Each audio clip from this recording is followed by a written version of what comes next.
ఇదిగో చల్లయ్య పెళ్లి నాటలు నడుస్తుంది.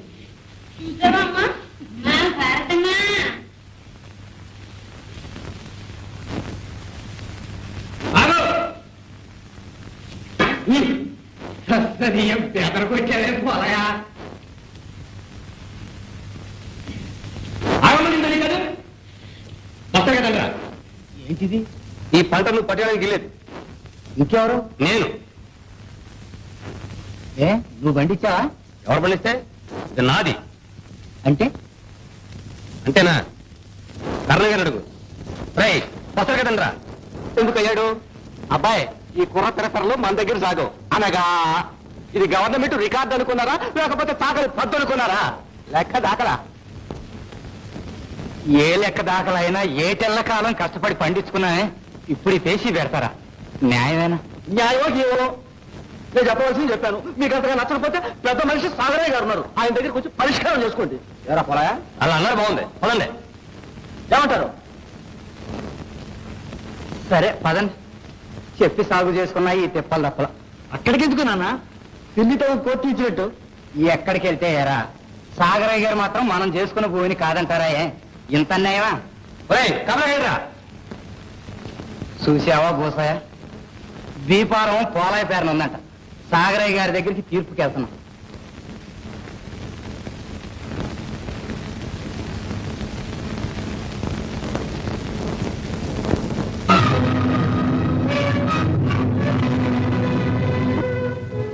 ఇంటిలో పది రెక్కలు ముక్కలు చేసుకుని వీడి పొడు బాగు చేసి మేము మళ్ళించుకోవటం ఏంటి? గద్దదన్నం పోయినట్టు పంటెత్తు పోవటానికి మీరు రావటం ఏంటి? ఇదేనా న్యాయం? తొందరపడకు కోటయ్య. అది కాదు సాగరయ్య గారు, మీకు తెలుసుగా ఆ తుమ్మల బంజర్లో 4 ఎకరాల చెక్క సాగు చేసుకుంటున్నానని. దానికి నన్నేదేమంటావు? అనగా ఆ బంజరుకి బీఫారం పోలాయ పేరు ఉంది. పోలాయ పేర్లు ఎందుకు ఉండాలి అంట? నీతో మొదటి చెప్పే కదా సాగు చేస్తున్నాం. మళ్ళీ ఆ మాట అంటాడు. ఎప్పుడో ఒక నా ఏడికి మెదలకుండా ఊరుకుంటా నీకు అక్కర్లేదేమని పోలాయ ఏడితో రాసి పంపించేశాను.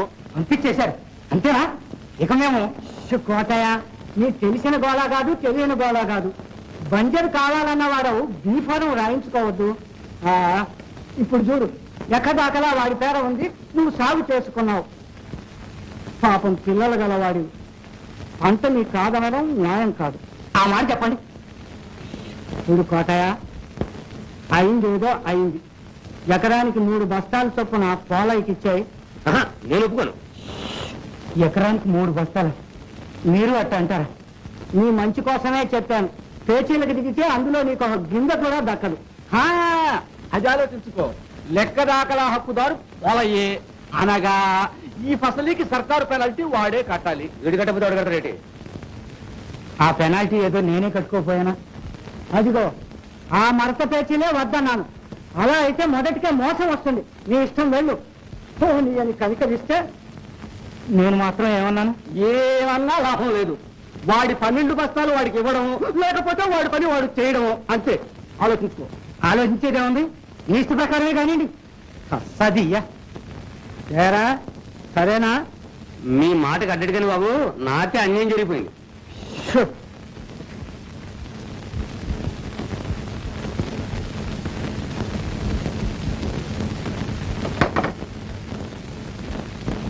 కోటయ్య, అయ్యా చూడు, నీ పాత కవులు బాకి 16 బస్తాలుంది, పంపించాయి. బాబు 7 పిల్ల పెళ్లి తలపెట్టుకున్నాం. మీరు కనికరిస్తే వచ్చే ఏడు మీ బాకీ తీర్చుకుంటాను. బాగుంది. ఈ ఎంకి బెళ్ళి శుద్ధి చావుకు వచ్చిందట. తమరు అట్టంటే కాదు, ఈ శుభకార్యం మీరు చేయించారనుకుంటాను. నువ్వు అనుకోవడానికే ఎన్నైనా అనుకుంటావు. పొడి చేద్దాం అనుకునేగా నా కవులు అమాంతంగా మానేసి బంజరుకి ఎగపడ్డావు. ఏం పొడిచాడులేండి, ఈ 12 బస్తాలు అంటే ఆకులో అన్నం అంగుట్లో పడేలాగా ఆటంకాలు ఎన్నో. ఎవరు చూచాడు? నా కవులు పనికిరానిది నా బాకీ పనికొచ్చేదినా? ఆ వేషాలేం కుదరవు. నా బాకీ చెల్లించి తీరాల్సిందే. అట్టంటే న్యాయమా సాగరయ్య గారు? ఏ అన్యాయమా? అన్యాయపు సొమ్ముకు నేను ఎప్పుడూ ఆశపడను. నాకు ఆ శ్రీహరి ఇచ్చిందే చాలు. అవును కోటయ్య, నేను కాదన్నానా? ఈ పోలై పేసి లేకపోతే ఆ ధాన్యం తమకే ఇద్దాం అనుకున్నాను. జడయ్య నాన్నబిడ్డతో అది వాడికి ఇవ్వమన్నందుకు ఇది నాకు శిక్ష అన్నమాట. మహా బాగుంది. సాగరయ్య గారు, తమరట్టంటే నేను బతకగలనా? ఈ చేతులు రావు. మా పిల్ల పెళ్లి చేయించి ఈ పుణ్యం కట్టుకోండి. పోనీలేండి, ఏదో ప్రాధాయపడుతున్నాడు. ఈ ఏటికి సగం ఇచ్చుకుంటాడులేండి. సగమా మంచి తీర్పే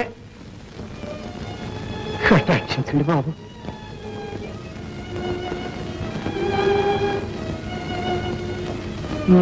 సరే, మెత్తని మనసు వాడినైనందుకు ఇదే ప్రాయశ్చిత్తం. కానీ ఆ 8 వర్షాలు మా ఫ్యాక్టరీకి పంపించాయి. అట్టగానండి, సెలవు. వెళ్ళు.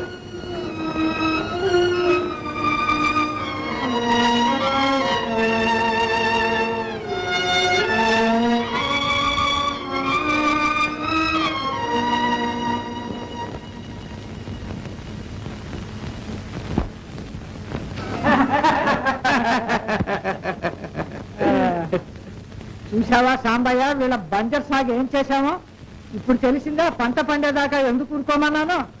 ఇల్లు అలాగానే పండగ అవుతుందా? మిగతా 8 బస్తాలు కూడా తీసుకోవాల్సింది బాబు. నాకు అప్పచెప్పుంటే నిమిషాల మీద గోల్డ్ ఓడుకుంటే మరుగుతుంది చూద్దాం. కాదులేరా, నీకు తెలియదు, నువ్వు ఊరుకో. ఆ మాత్రం బకాయి ఉంచాలి. ఎందుకు అనగా వాడి పిలక మన చేతిలో ఉన్నదన్నమాట. లేకపోతే వీళ్ళు మన మాట వింటారా? ఆ కుర్రవేధవులకి తాళం వేస్తూ ఉంటారు. ఓహో, అదా సంగతి. ఒరేయ్, నువ్వు పోరా. నీ బస్తాలు నువ్వు తీసుకొని ఇంటికి పో. మళ్ళీ సంవత్సరం దాకా నన్ను అడగకూడదు, తెలుసా? సంవత్సరం ఉంది బాబు, మళ్ళీ అయిపోయిందే కరెక్ట్గా. అగ్గిపెట్టి చుట్టపట్టి రే పోరా. అందులో 6 బస్తాలు మన ఇంటికి పంపించు. నేనే ఆకులు నాకుతుంటే నా మూతు నువ్వు నవ్వుతావుటయ్యా. అబ్బా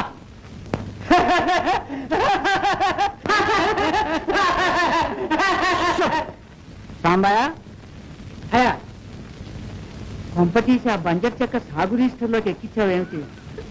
అంత తెలివితో కోపం చేస్తాను. ఎక్కించకు. అది మా పడమటి పొలంలో కలిపి సాగు చేద్దాం అనుకుంటున్నాను. అన్నట్టు ఆ గూడెం శ్మశానం దగ్గర మన సాగు మధ్యను సరివేదాయింది ఏమిటి సాంబయ్య? అవును, అంతవరకు శ్మశానం నంబరు. కాకపోతే మనం కొంచెం ఆక్రమించుకున్నాం అంతే. ఏమైనా అక్కడ రాయి ఎందుకు అసందర్భంగా? సాగును బట్టి రాయా, రాతిని బట్టి సాగా? తీసి అవతల పాతి. అమ్మో కష్టం. రామకంటూ సర్వే ఖండారావు మాత్రమా? అన్నమే స్వర్గానికి పంపిన వాడికి రాళ్లు మార్చడం ఒక లెక్క. అవన్నీ ఇప్పుడు ఎందుకు? అలాగే మారుస్తాను. మరి నా మాన్యం సంగతి? నీ మాన్యం ఎక్కడికి పోతుందయ్యా? నీ పేద ఇప్పుడే రాస్తే అల్లరి కాదు. తింటూ ఉండుగానే.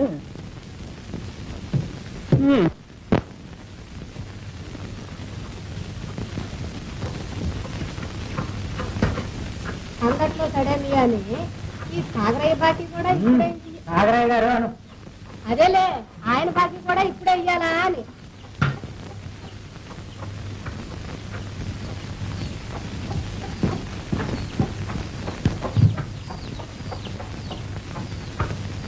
ఇంకా కోట సినిమాలు వస్తాడు.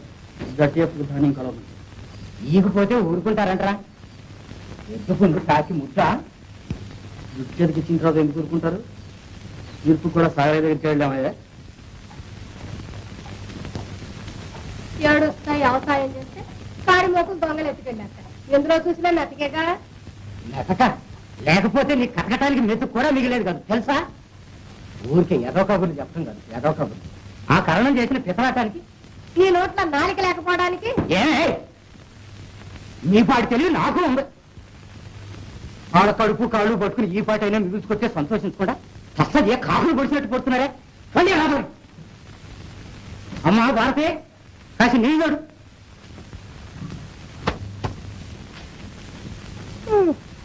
ఈయన గచ్చి నక్కల పాలు చేసినట్టు అయింది.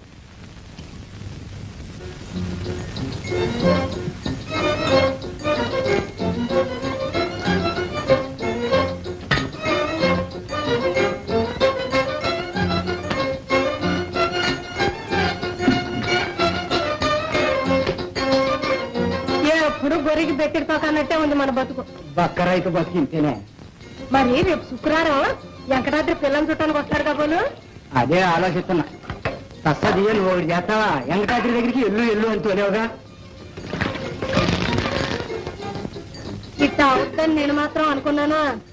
ఈ పంటలోనైనా 4 గింజలు మిగిలితే దీని పెళ్లి పెద్ద తీరిపోద్ది అనుకున్నాను. ఏం తీరటం, ఈ వ్యక్తి ఇంకా పిల్ల పెళ్లి చేయలేమే. అయితే వాళ్ళు మన కోసం ఆగుతారా? ఆ అబ్బాయికి పిల్లనివ్వడానికి ఎంతో మంది ఎగబడుతున్నారంట. ఎగబడకే మంచి సంబంధం, పిల్లలు కూడా బుద్ధిమంతుడు. ఇంతే అన్నావు. వేణంటే ప్రాణం పెడతాడు. భారత్ కూడా గోపాలం అంటే ఇష్టమే. ఇష్టమే గాని డబ్బు లేదే మనం ఇప్పుడు ఏం చేయగలమే. కానీ ఇట్లాంటి మంచి సంబంధం అనుకున్నప్పుడల్లా వస్తుందా? తల తాకట్టు పెట్టైనా సరే దీన్ని పోకుండా చూసుకోవాలి. సరేలే, ఏదో ఒకటి చేద్దాం. ఏదో ఒకటి కాదు, ఇదే చెయ్యాలి. అయ్యా